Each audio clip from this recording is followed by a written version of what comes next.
Kannur എരഞ്ഞോളിൽ bomb പൊട്ടി വയോധികൻ മരിച്ച സംഭവത്തിൽ പരിശോധന. ജില്ലയിലെ വിവിധയിടങ്ങളിലാണ് വ്യാപകമായി പരിശോധന നടത്തുന്നത്. അതേസമയം ബോംബ് പൊട്ടി മരിച്ച വേലായുധന്റെ സംസ്കാര ചടങ്ങുകൾ ഇന്ന് നടക്കും. ഇന്നലെ തൊട്ടടുത്തുള്ള ഒഴിഞ്ഞ വീട്ടിലെ പറമ്പിൽ തേങ്ങ പെറുക്കാൻ പോയപ്പോഴാണ് ബോംബ് പൊട്ടിയത്. സ്റ്റീൽ ബോംബാണെന്നാണ് പ്രാഥമിക നിഗമനം. കൂടുതൽ വിവരങ്ങളുമായി ശ്രീജിത്ത് ചേർന്നുണ്ട്. ശ്രീജിത്ത്, ഈ ബോംബ് പൊട്ടലിന് പിന്നാലെ വ്യാപകമായിട്ടുള്ള പരിശോധന ജില്ലയിൽ ആരംഭിച്ചിരിക്കുകയാണ്. എവിടെയൊക്കെയാണ് പരിശോധനകൾ നടക്കുന്നത്?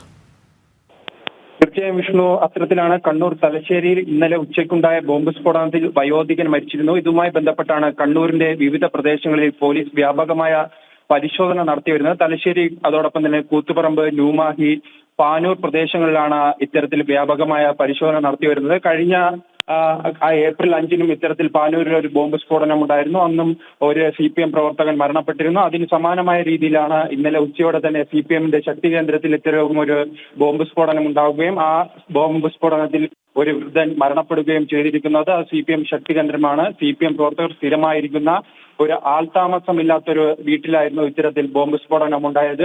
ആ സ്ഥലത്ത് തേങ്ങ പറക്കുന്നതിനിടയിലാണ് ഈ വൃദ്ധൻ മരണപ്പെട്ടുന്നത്. അതിനെ തുടർന്നാണ് ഇന്ന് വ്യാപകമായ പരിശോധന നടത്തി വരുന്നത്. ഇത്തരത്തിൽ ആൾതാമസമില്ലാത്ത വീടുകൾ, അതോടൊപ്പം തന്നെ പറമ്പുകൾ കേന്ദ്രീകരിച്ചാണ് വിവിധ സംഘങ്ങളായി തിരിഞ്ഞ് പോലീസ് അന്വേഷണം നടത്തി വരുന്നത്. അതോടൊപ്പം തന്നെ കൂട്ടിച്ചേർക്കാനുള്ളത്, ഇന്നലെ മരണപ്പെട്ട വയോധികനെ ഇന്ന് ഉച്ചയോടെ തന്നെ സംസ്കരിക്കും. അതിന്റെ സംസ്കാര ചടങ്ങുകളെല്ലാം നിലവിൽ വീട്ടിൽ ആരംഭിച്ചിട്ടുണ്ട്. എന്തായാലും 85-കാരനായ വൃദ്ധനാണ് ഇന്നലെ യാദൃച്ഛികമായി ഇത്തരത്തിൽ തന്റെ വീടിന് സമീപം ഈ തേങ്ങ പറക്കുന്നതിനിടയിൽ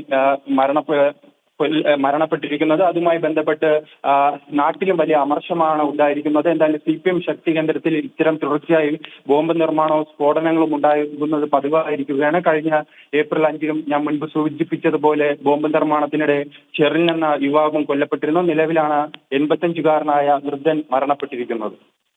ശ്രീജിത്ത്, ഒരുപക്ഷെ ഇത്തരത്തിൽ തുടർച്ചയായുള്ള ഇത്തരം സംഭവങ്ങൾ ഉണ്ടാകുന്നത് തന്നെ പ്രത്യേകിച്ചും CPMന്റെ ശക്തി കേന്ദ്രങ്ങളിൽ എന്നതാണ് ഒരു ശ്രദ്ധേയമായ ഒരു കാര്യം എടുത്തു പറയേണ്ടത്. അല്പസമയം മുമ്പ് പ്രതികരിച്ച BJP സംസ്ഥാന അധ്യക്ഷൻ K. സുരേന്ദ്രൻ പറഞ്ഞതുപോലെ ഇത്തരത്തിലുള്ള അന്വേഷണങ്ങൾ ഉണ്ടാകുന്നത് പോലും ഒരു പ്രഹസനം എന്നുള്ള രീതിയിലാണ്. അങ്ങനെയെങ്കിൽ ഇപ്പോൾ നടക്കുന്ന ഈ ഒരു അന്വേഷണവും പരിശോധനയും ഒക്കെ തന്നെയും ഒരു പ്രഹസനമായി തന്നെ വേണ്ടേ കരുതാൻ?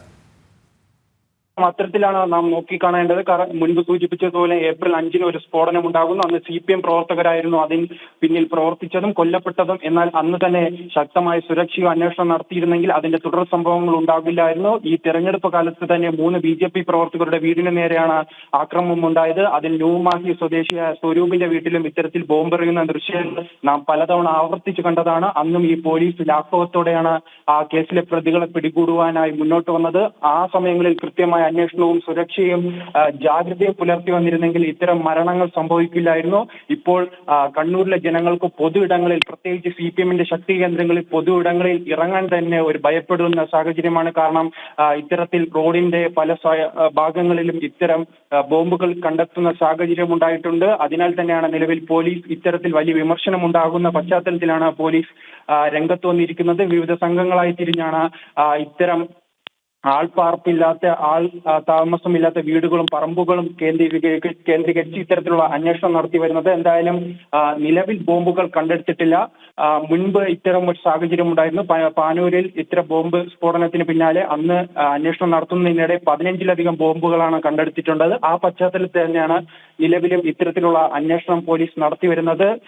കണ്ണൂരിന്റെ വിവിധ പ്രദേശങ്ങളിൽ നിലവിൽ CPMന്റെ ശക്തി കേന്ദ്രങ്ങളിലാണ് ന്യൂമാഹി, അതോടൊപ്പം തന്നെ പാനൂർ, തലശ്ശേരി മേഖലയിലാണ് ഇത്തരം അന്വേഷണം വ്യാപകമായി നടത്തുന്നത്. പോലീസിന്റെ ഉന്നത ഉദ്യോഗസ്ഥർ തന്നെ രംഗത്തിറങ്ങിയാണ് ഇത്തരത്തിലുള്ള അന്വേഷണം നടത്തി വരുന്നത്. വ്യക്തമാണ്. ശ്രീജിത്താണ് വിശദമായ റിപ്പോർട്ടുകൾ പങ്കുവച്ചത്.